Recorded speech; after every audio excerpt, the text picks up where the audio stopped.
من الأقوى، زورو أم كاتاكوري؟ كلنا بنعرف إنه لوفي تقاتل مع كاتاكوري وهزمه بصعوبة، وزورو بعد آرك وانو تطور إلى مرحلة أسطورية وامتلك الملكي والتغليف بالملكي وأصبح يمتلك هاكي تسلح قوي. هيا دعونا نبدأ المقارنة. في البداية نقطة السرعة، كاتاكوري أثناء قتاله مع لوفي قد استطاع مجاراة سرعة السنيك مان، وهي السرعة الأشبه بسرعة الحاكم أو سرعة الإله، أستغفر الله العظيم. طبعا هذا هو التعبير المجازي لسرعة كاتاكوري. ننتقل إلى زورو. ففي قتال زورو مع كينغ قد اتضح لنا أن زورو ليس سريعا، فقد كان ينتظر النار حتى تنطفئ لكي يضرب كاتاكوري، وقد أخفق عدة مرات في ضربه، وهذا بسبب أنه لم يكن معه الوقت الكافي لكي يتوجه إلى كاتاكوري ويضربه. فبالتأكيد هذه النقطة تذهب إلى كاتاكوري الذي استطاع مجاراة سرعة سنيك مان. ننتقل إلى نقطة التحمل أيضا.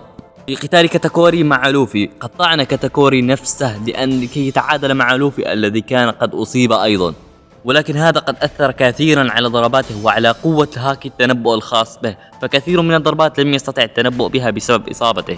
ننتقل إلى زورو. ففي معارك زورو جميعها زورو يتعرض للأذى في المرحلة الأولى من القتال، لكنه يعود بقوة هائلة بعد تعرضه للأذى ويسحق الخصم سحق. وعلى سبيل المثال في قتاله مع مستر ون ومع كاكو ومع أقصد كينغ نفس الشيء، يتعرض للأذى ولكنه يعود بقوة هائلة ويسحق الخصم. ننتقل الآن إلى الهاكي في جميع أنواعه. نبدأ بهاكي التسلح. فكما رأينا عند كاتاكوري في مواجهته مع لوفي قد أظهر هاكي التسلح قويا جدا، عندما اصطدم لوفي به قد تعثر وبدأ يبكي كالأطفال فقط من إصدامه بالهاكي، وقد كان هذا هاكي تسلح متقدم من كاتاكوري. وأيضا زورو يستعمل هاكي في سيوفه قد قطع به جبالا وقد قطع به عمالقة، ولكنه يستعمل هاكي تسلح عادي، وتأثير ضربات زورو كان تأثيرا عاديا وليس كتأثير كاتاكوري على لوفي. فنقطة التسلح وبلا أدنى شك تذهب إلى كاتاكوري. ننتقل إلى النقطة التالية وهي هاكي الملاحظة أو التنبؤ. نبدأ مع كاتاكوري، وقد شهدنا من كاتاكوري هاكي تنبؤ جبار سواء في حفل الشاي أو في معركته مع لوفي. ففي حفل الشاي تنبأ أن سانجي سيتجنب ضربة ذلك القديس الذي كان يعقد الزفاف، فضربه هو، ولكن سانجي أيضا تجنبها، لكن هذا ليس موضوعنا. وفي قتاله مع لوفي أيضا قد تجنب جميع لكمات لوفي، حتى لوفي أتقن الهاكي المتقدم بشكل متقدم. وأيضا زورو يستعمل هاكي الملاحظة، ففي جميع قتالاته رأينا أنه يستخدم هاكي الملاحظة، لكنه لم يستخدمه ولم يتنبأ بأي حركات من قبل.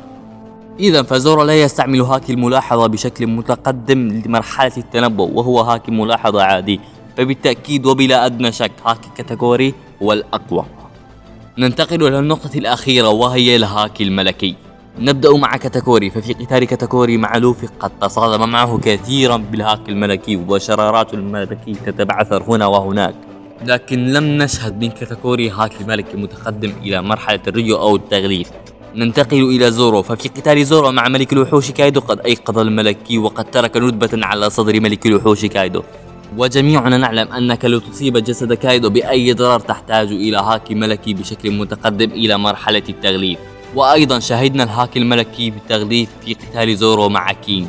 إذا فزورو هو صاحب أقوى هاكي ملكي. دعونا نحتسب النقاط. نقطة السرعة قد ذهبت إلى كاتاكوري، هذه نقطة لكاتاكوري، ونقطة التحمل قد ذهبت لزورو، هذه نقطة لزورو، ونقطة هاكي التسلح قد ذهبت إلى كاتاكوري، نقطتين لكاتاكوري، وهاكي التنبؤ قد ذهبت إلى كاتاكوري، 3 نقاط لكاتاكوري، ونقطة الهاكي الملكي قد ذهبت إلى زورو. في هذا أصبح الناتج 3 نقاط لكاتاكوري مقابل نقطتين لزورو. إذا من الأقوى، الذراع اليمنى لليونكو بيج مان أم الذراع اليمنى لليونكو قبعة القش؟ بالتأكيد وبلا أدنى شك اليونكو الغير متوج كاتاكوري أقوى من ملك الجحيم رورون وزورو.